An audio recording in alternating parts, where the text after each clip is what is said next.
Welcome to Loleventvods. Watch the full game of today's LTA 2025 matchup.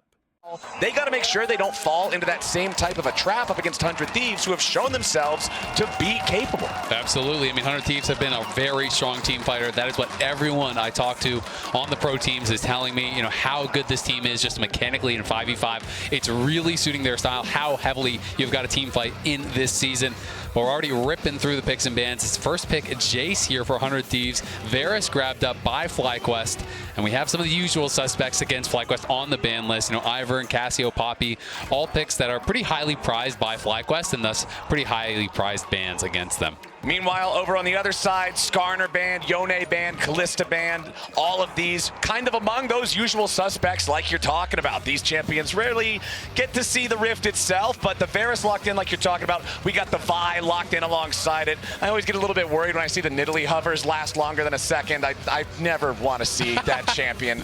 But and you usually are not a Vi fan, but you have told me that Inspired has a Vi card. Yeah, Inspired gets the Vi card. Ever since he had that crazy 1v3 triple kill a couple of years ago in one of his games in the enemy jungle, I feel like this guy is always finding great angles on the champion. He's very, very good at maximizing his farm while also making plays to get the team ahead. Over on the other side, we're going to see the Corki picked up. Remember, this could be a flex into either mid or AD carry position alongside the Sejuani in the jungle for River.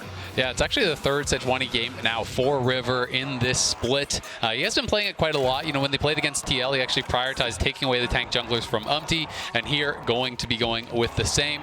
Going with that Sejuani. They do have a Jace as one solo lane. We don't know if Corki's going to be mid or bot, but I am assuming it will be bot for now, as it kind of pretty commonly is.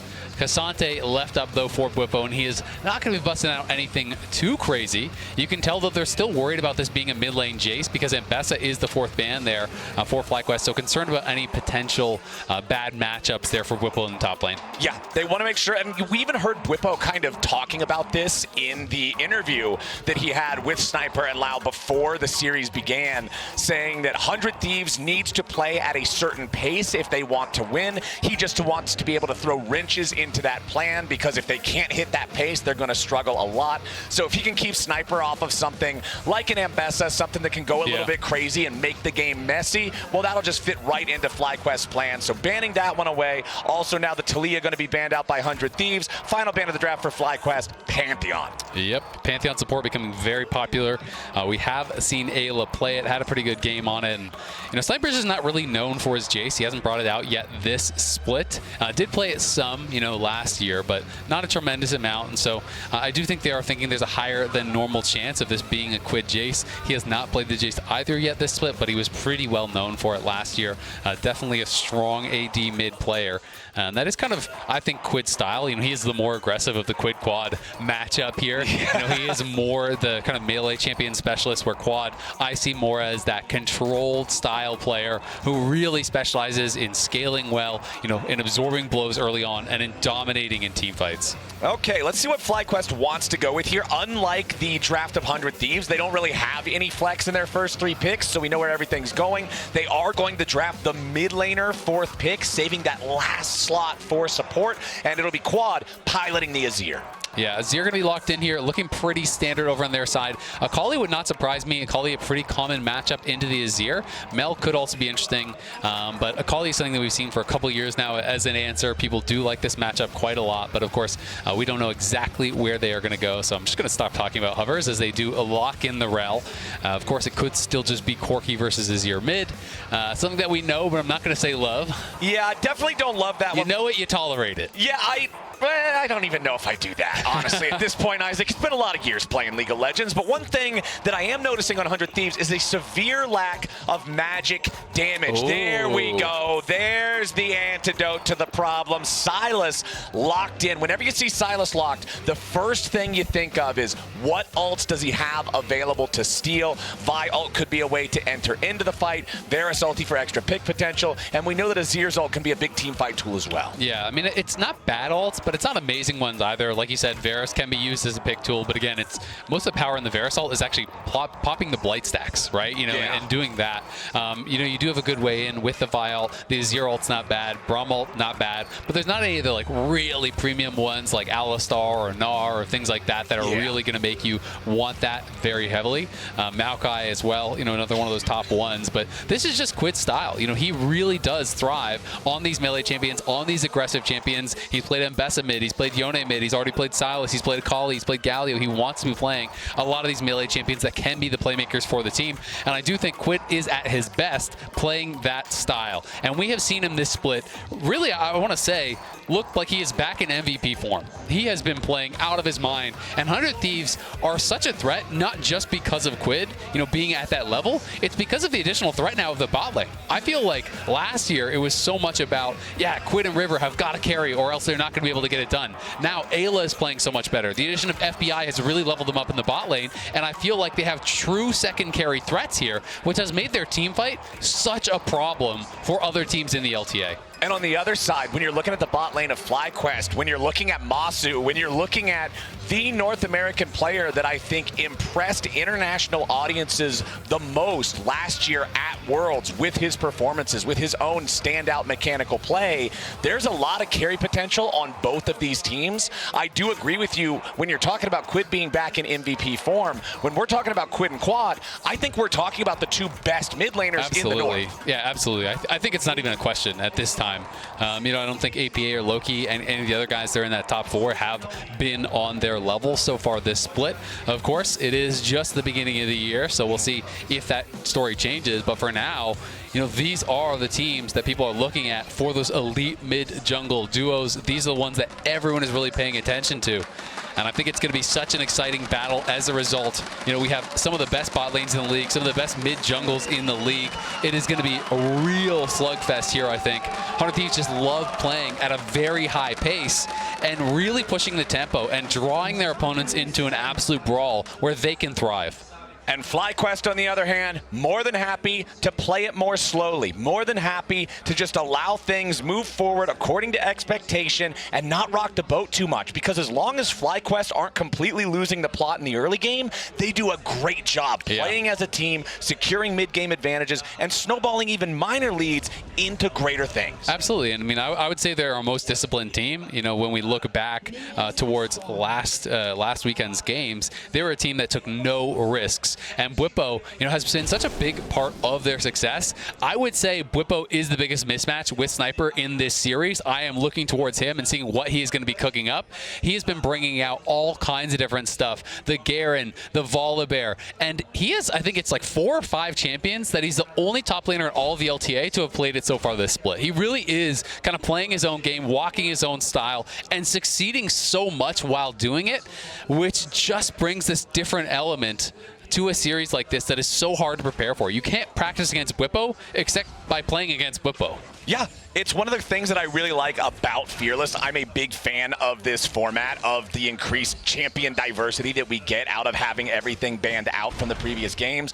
And Bwipo just seems to be loving the effects of it. We'll see how much he loves this top lane, obviously, early on versus Jace as a melee champion. You're not supposed to have a whole lot of fun, but I will be interested in seeing how well Sniper does on this Jace that you already mentioned back in draft. Even though it's something he's played before, it's not something we've seen from him so far this year. I want to see how sharp it is. I want to see how well he can deal with Bwipo. I want to see if we can get some of that killer instinct that could give 100 Thieves the edge they need to make this game fast and make this game bloody. Yeah, I think that where Sniper has leveled up so far this year is his team fighting. I do think he's more consistently on the same page with the team, but I do think he has kind of lost a little bit of that kind of craziness, that aggression that endeared him to so many people at the beginning of his time in the LCS last year when he came in as a rookie. He was just solo killing people left and right. So far, though, the top lane going very well for him, and that is a good trade from Quid. Back at mid, Quid just knocking Quad down to barely over 100 HP. The Emperor still having a potion to eat there. Quick shot of the crowd here in Sao Paulo with the Thunder Sticks ready to go. The crowd has been just electric so far playing here in Brazil. I'm loving the amount of energy that you get every time any kind of a play goes off. It's a ton of fun to be around. Yeah, and I've got to give a shout out to the crowd. the fans coming in and supporting these North teams. You know, all the South teams got eliminated. I wasn't sure how excited they were going to be to cheer for the Northern squads. This place is completely packed. The fans are having a lot of fun enjoying the games, and it's been cool to hear from the fans, you know, just how excited they seem to be for these games. I love the preview that we got during waiting room, the look back at the fan telling Jan that, oh, hold on now 1 second. Okay, all right. I was slightly concerned because I knew the sniper still had the knockback. I was like, hold on, what if he knocks Bwipo a little bit further back away from the turret? But looks like River's showing up now.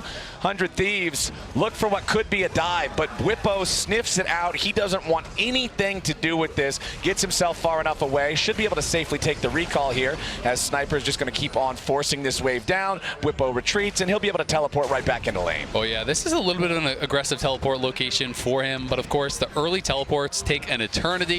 Just wanted to make sure that Sniper was a little bit scared, saying, oh, hey, maybe someone's coming, you got to back off. So Sniper, unfortunately, gets that wave very low, but doesn't actually kill any of it, so he is going to lose that entire wave. Not going to get the experience or gold from that.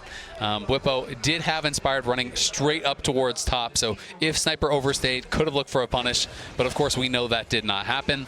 And that's something that when I talk to 100 Thieves and their coaching staff, that they have really talked about with Sniper is that, yeah, okay, maybe he's not as crazy, he doesn't have quite as many individual pop-off moments, but he's way more measured in his play. And one of the things that they have really credited him with is when he can create advantages, he's much more likely to keep that advantage than he was last year, because he's paying a lot more respect to the map movements. River making another attempt, this time over in mid. Shows up, but doesn't really get any summoners or anything of value from Quad as Inspired. Also going to pass through the area here. Ayla hanging out nearby. Supports have taken their first recalls, so their rotations are also going to bring them towards the mid lane, as neither one of the junglers is really going to find an opportunity here just yet. And Inspired, we have got to talk about this guy. He has been on a mission for FlyQuest, as we are going to have a bit of a skirmish here. Yeah, the full engage onto Quad, who has to flash away. Immediately now returning with some damage of his own to the soldiers. Quid down to 200 HP, has to make some distance of his own. So Summoner spell blown there on the mid laner of FlyQuest. Quad losing that one should open up opportunity for a return gank here from 100 Thieves. Yeah, it looked like Ayla flashed as well, but Inspired perfect last week. Not a single death. He was like 0-0 and 19 on Sejuani. That is crazy. the perfect Sejuani scoreline, not taking a single kill. And then he had a monster Lilia game, 7-0 and 10, if I recall correctly. This guy has just been so consistent, such a monster for the squad. He has won MVPs across multiple leagues, and he just plays so consistently at a high level that it really is incredible to watch. And picking up right where he left off last year, just trying to be that big threat for FlyQuest. And if we're talking about things that are a joy to watch, down here in the bot lane, Masu and Busio just controlling things during the laning phase. You can see a two-wave advantage, even with the extra minions left to farm here for FBI and Ayla. And now with Inspired showing up, they might just try to force the issue, but the wave clear is enough. FBI and Ayla are going to stay safe for now, but 52 to 39, nearly a 300 gold lead. That's a champion kill worth of gold just in the minion advantage for Masu early on. Yeah, I mean, we're getting that straight up 2v2 matchup, and while Sniper has had pressure in top lane, every time we go up there, it feels like he's beating Bwipo up. The farm is dead even, so he's not really opening up that big gold lead. He's very close to taking the first plate on top, which would be a nice little boon to him, but it's been about the FlyQuest bot lane, who, when you talk to all the bot lanes in the league, this is the one they are really pointing to as the best in the league right now. So much credit given to how Busio actually plays on the map, how he moves around the map with his team. His roams are very, very impactful and consistent, is what I hear most from those bot laners. And the thing that you always look towards when, okay, this guy roams, we'll just punish his AD. But that is something that Masu gets a tremendous amount of credit for never being out of position, for really being so hard to punish. Every time he's left alone in the 1v2, he seems to know exactly how far he can go. He gives up the minimum and never really puts himself in a spot to get fully punished. And you can see those bot laners now switching up to the top side of the map. Masu will arrive there first. Observers pan down here to the bottom lane to show the wave that got crashed by FBI and Ayla, as they made sure to get that one in before they took the recall of their own. So now FBI will be arriving up into the top lane to mirror Masu's movements, as Sniper and Bwipo will take their places down on the bottom half of the map. Now, important to note, since the Dragon was taken first by Inspired, and then shortly thereafter the first set of grubs was taken by River, it's a 1-for-1 even trade on those neutral objectives. But normally, if they're taken at the same time, the timers are going to leave them staggered. Yeah. Since the takes were staggered, those second spawns are going to be nearly identical.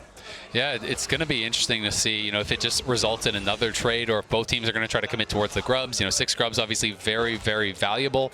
But thus far, it has felt like a FlyQuest-paced game, right? This has not felt like a 100 Thieves game. Oh, but now the immediate engage coming out from River. Quad is in danger. Tries to get himself back away. Stunned back up from Ayla, but it's first blood over to Whippo in the meantime. Looks like a problem over here in the mid lane. A 1-for-1 trade so far as Ayla's going to be knocked down next. And FlyQuest make it a 2-for-1 trade. And Whippo really making the difference there. They had the extra man showing up, and they couldn't quite burst down Quad. They got him so incredibly low, but the heal from Busio, the Guardian from Busio, all of this making the difference to have Quad survive at very low health, pump out a ton of damage before he went down, and really allowing them to get that big edge. But there is a cost down on the bot side because Sniper was farming plates. He's pushing in waves, and we'll see if he's going to be able to get any sort of an edge as a result of it. Yeah, I love the fact that Whippo was ready to go for it, but a nice punish from Sniper like you're talking about to keep that gold pretty even. Let's take another look at how this started. Both teams knew something was happening here. Exactly, but it's really the reaction here from Whippo. He gets up there so much faster. You can see that stolen Azirol, but then Inspired. The peel comes through, in comes Busio. There's the Guardian. He's blocking damage as well from Ayla. Throws out that heal. All of that really buying time for Quad to get a lot of damage down onto Quid before he dies. Yes, FBI arrives, but it is too little, too late.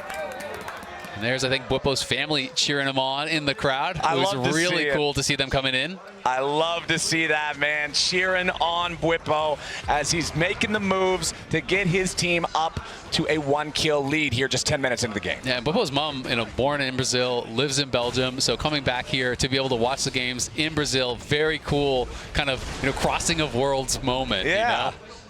Back to where it all began. Exactly. And here we are with FlyQuest and 100 Thieves still neck and neck here in this game with about 30 seconds until we get our second round of those neutral objectives.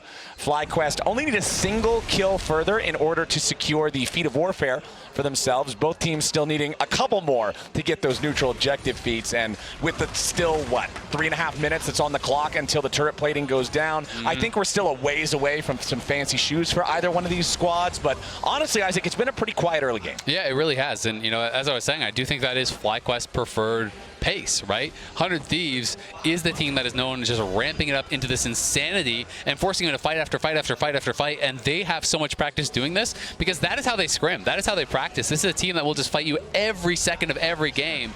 And FlyQuest plays that more controlled, measured style here. It's 100 Thieves, though, on the grubs, looking to see if they can actually threaten to get this 6 grubs here. But it is FlyQuest that had push in mid, and they're getting push in top. So Inspired just looking to steal one away. Okay, Inspired's going to secure that first one. River's still hanging around now. He'll be the thief. Inspired has used his smite charge on that first grub to guarantee it. So now River should be able to jump in, guarantee at least one for himself. FlyQuest is just calling it. They're saying, all right, you can have the other 2. It doesn't matter. As long as we get at least 1, you're going to stop them from hitting the full 6 for the power of all the baby grubbies. You're going to stop them from getting the credit towards the feet. They're fine just giving them 5. I feel like if you can't fight for the full 3, they're going to get Void Mites one way or the other. So the difference between 4 and 5, you're willing to let it go to take priority over the Drake Pit instead. Exactly. I think this is absolutely the right play. You just take away the 1 grub. As you say, they get no feet for it. They run down. They get a dragon of their own. They deny the 6.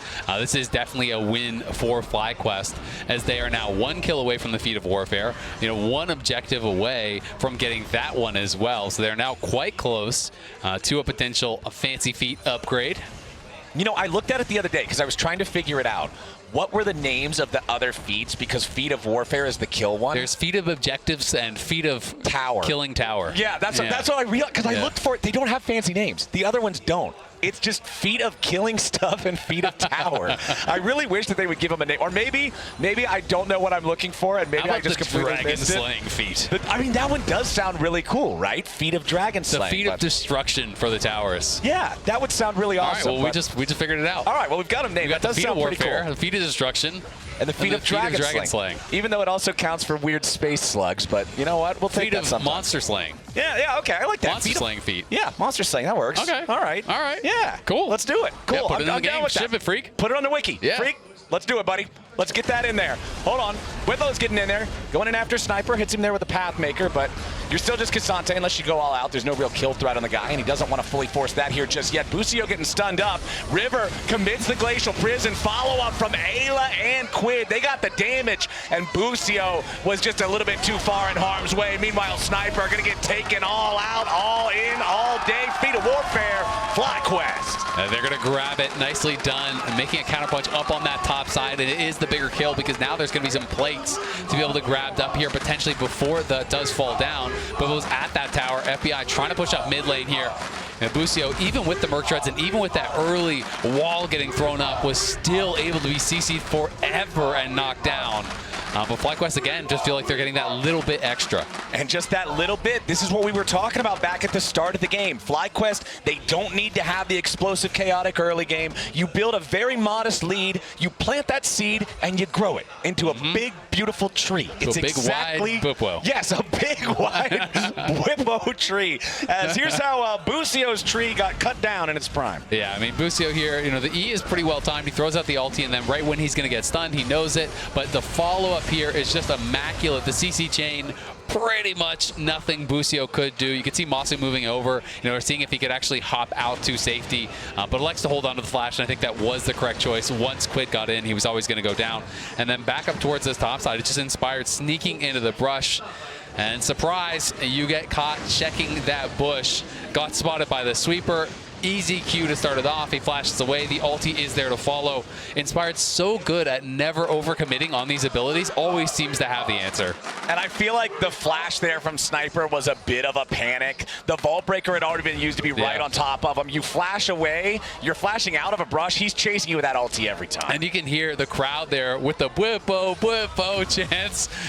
Definitely getting some of that home field advantage here. I mean, I love that, man. Whippo was even like tweeting earlier on in the week talking about wanting to help the LTA South teams, being like, hey, anybody want to work on some stuff? Let's talk about how you can improve your game. This guy's just all about the building aspect of the leagues, of the conferences, of everything. And I feel like in a time where we're kind of merging the two regions, the two conferences together, that is just doing so much for him to build an identity, build a reputation for himself and for FlyQuest. I agree, and I think it's very much the thought process of, you know, rising tides raise all ships, right? Yeah. You know, what makes the league stronger makes Whippo stronger because he is then better competition. I think it's really that thought process, which is something that I definitely agree to.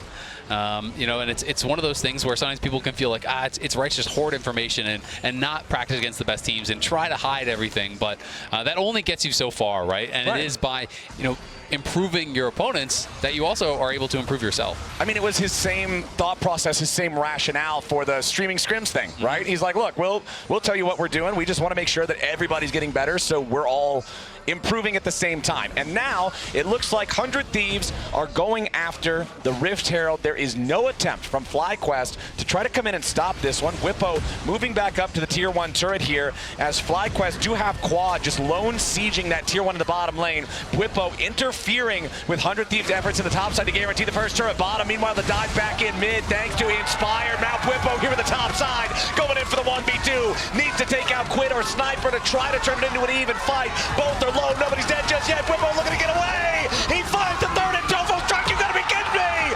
Whippo is wide. And 100 Thieves died a 1v2 for the big man top side. What a play from Whippo in the top side, pulling off the monster outplay in the 1v2, and FlyQuest making more plays down on bot. We aren't done. River's got to try to get away now as he and Ayla are forced to flee their own jungle. Quad coming in to reinforce his guys as now the Drake is the target. FlyQuest, they claimed the first turret in the bottom lane. Whippo got the 1v2 outplay in the top lane. Now FlyQuest have control over the Drake pit to earn themselves soul point. 17 minutes into the game. They are really cruising now. We'll see if River can find someone. What a cleanse! Nicely done. Captain Jack from Masu getting right away from it. Ayla's ready for the follow-up with a Magnet Storm. However, FlyQuest trying to defend with Whippo making his entry into the fight here with the TP. 1-for-1 so far. Quad for Ayla. Quid's about to drop, making a 2-for-1 special for FlyQuest. This is exactly how they wanted this game to look 17 minutes in. Yeah, and that teleport felt like a little bit of desperation when they get nothing from that. That hurts. I want to see this cleanse again because that was sick. But let's watch this. 100 Thieves, double soul lanes, go up towards top. They're trying to force the tower down. But while they are doing this, while they're hitting that tower, he is hitting them. Softens up Sniper quite a lot and then does a great job of just trying to kite back through this, being able to dodge as many of the Qs coming in through from Quid as he possibly can. He is just going crazy. Flashes another Q detonation. That's 2 or 3 that he was able to actually avoid there from Quid. This last one gets him with the very edge of the detonation, but that was huge from Bwipo, playing that excellently. Instead of just backing off, knows, you're going to take the tower in my face? I'm going to kill you. The grin and eyebrow combo of Bwipo Classic, and then we go down now here. Watch this cleanse. You can't even see the CC hit him. That was picture perfect there from Masu. Felt like the character didn't even slow down. That was sick. Never broke stride, just kept walking, and then they turn it around. They make the 2-for-1 here as Quid gets caught on the back end of things.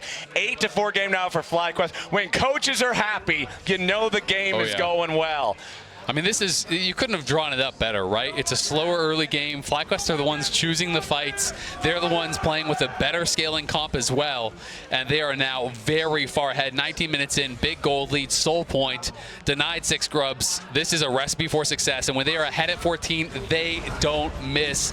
This team has not lost a single game while ahead, and they are ahead. I mean, I feel like we see those kinds of stats a lot, but not at that level, right? Like, oh, they win 90% of the time when they're ahead, or they win 85% of the time when they're ahead. But not dropping a single time when you've got that lead at 14 means 100 Thieves are staring down a pretty nasty game state, and FlyQuest, it's theirs to lose. Absolutely, and the other side of that stat was, you know, we have this one team that never loses when they're ahead, and we have this other team that is just this action-packed team, is the bloodiest team in the world, the most combined kills and deaths in their games of any team in any region coming into this series.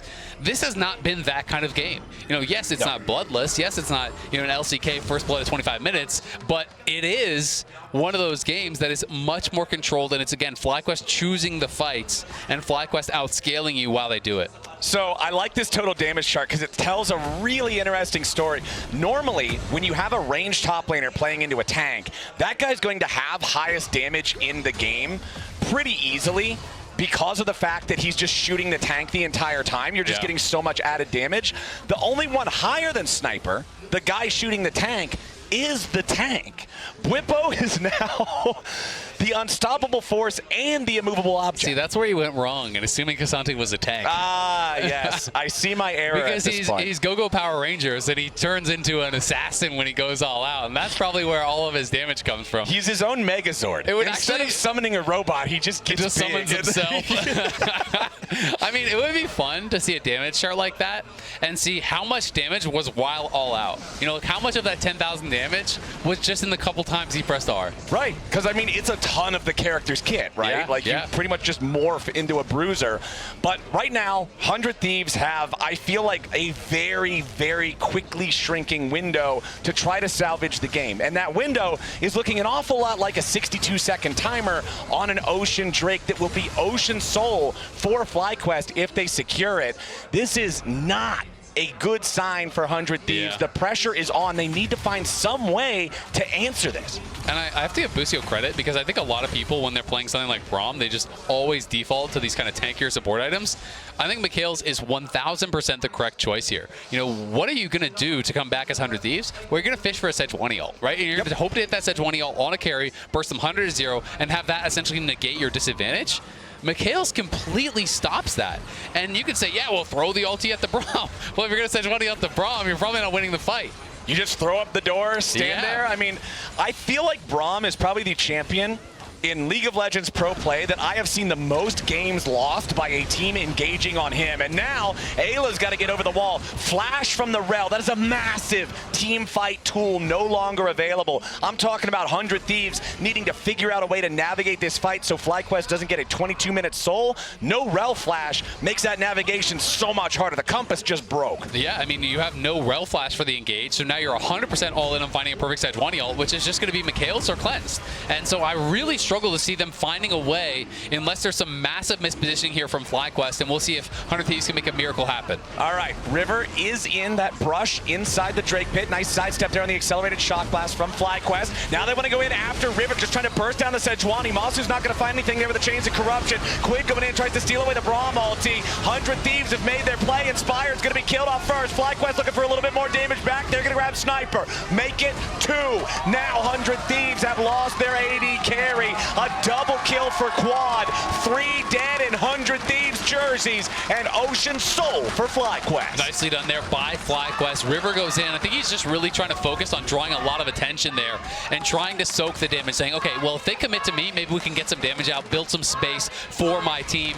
You know, he's clearly not going for a 50-50 because he goes in with the Dragons at 7,000 health. He goes in, but the problem here is Masu and Quad on the side are kind of untouched. Busio just immediately peeling back to cover for Masu. Masu flashes back over the wall and then gets so much damage here down onto Quid. Quid is essentially completely out of the fight, and the rest of the time, Quad is just working on this Corki. FBI really cannot get involved. River was on the run. As soon as Bwipo rejoins, this fight is just all over. And now Bwipo, this far ahead, has the Ocean Soul as well. This guy's going to be a brick wall. How do you kill him, dude? He's got so much armor. The only enemy AP threat is a Silas who has Proto Belt and a couple of garage sale pieces. Okay, Quad had a bit of a happy ult there, but it doesn't really matter because you're already 2,500 gold ahead with that Drake Soul. I just don't see a way where Bwipo dies without just going completely ham for no reason. Yeah, exactly. I mean, it would have to be a real overextension, you know, catch him with a lot of different members here. Quad just going to be able to knock down that tower, though, and they have full control of this area. Summon the Azir turret, looking towards Otacon. Of course, you have to be careful, you know, around Otacon. If you do take too many stacks, you get pretty squishy. Yeah. You know, it is cutting down your armor and your MR.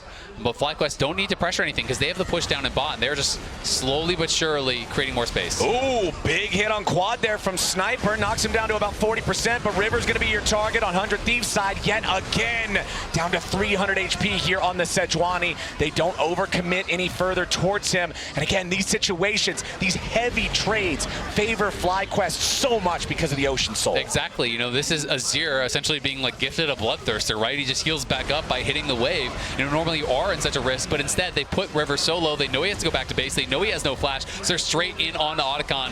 I don't think there's anything 100 Thieves can do about this. No, sir, not with Varus and Azir DPS in the thing. Now Quid's going to be slammed into the wall, has to flash over just to survive, but Bwipo is all out, going after FBI, and Bwipo is the one who knocks. FlyQuest unafraid to keep going forward. Bwipo's looking for another solo kill, this time on the Quid.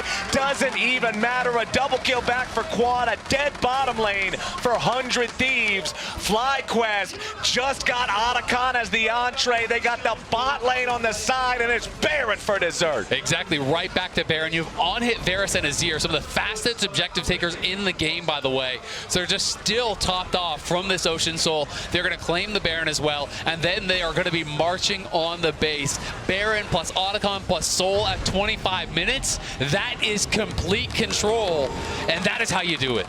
And the entire time, Bwipo just standing there as a brick wall. No way for River to even approach and try to make that one a 50-50.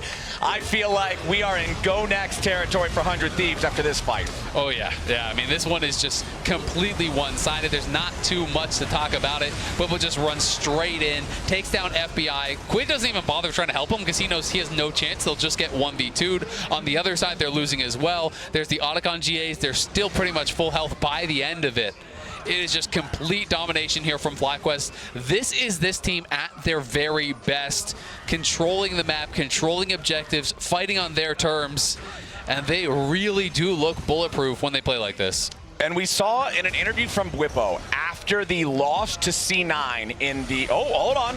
Got a bit of an engage coming out on Namasu here. 100 Thieves going in for the carry of FlyQuest. They need a little bit more damage to find him, but they just don't have it. Masu stays alive, and everybody on 100 Thieves is now overextended. Their play is ended. Quad squad coming around to guarantee this is the last nail in the coffin. FlyQuest aren't even worried about it, and they will continue their push straight down the mid lane with a triple kill from Masu. The Varus, the only man on the Rift that has not even died these 27 minutes. And with all those black and white screens on 100 Thieves, this base is in shambles. Yeah, they're just going to take all 3 inhibitors at the same time, but you can't blame 100 Thieves for a look like that. They knew there was no cleanse on Masu. He's a little separated from the team. It's desperation times, right? It is that 1% chance that you're looking for in a game like this. They took their swing. FlyQuest was ready to answer. Don't even get the Otacon GA off of Masu for insult to injury. Oh, man, that is a rough one. But what I was saying before, 100 Thieves tried to take their swing. Hold on, we might see another swing in the meantime. Let's see if FlyQuest want to leave. Doesn't look like it. They are ready to just keep this one going. Still 5 minutes strong. That's the power of the Ocean Soul. 20 minutes into the game, you're just immediately still topped off on all your resources. Flank coming around from Quid, but that control ward's going to see him. FlyQuest is fully aware of what's going on. First Nexus turret already down. Only one structure beside the Nexus still standing here in the base. Ayla's in the front line, immediately killed by Masu as they try to engage once more. But no, it's only 2 more deaths. It's all in vain for 100 Thieves. It's another triple for Masu and FlyQuest. 20-5, 29 minutes into the game. Make quick work of 100 Thieves in game number 1 of this best of 3. Inspired even getting a solo kill on Quid, up 2 levels over the enemy mid laner at the end of that game, by the way. Level 16 on the Vi. This was domination.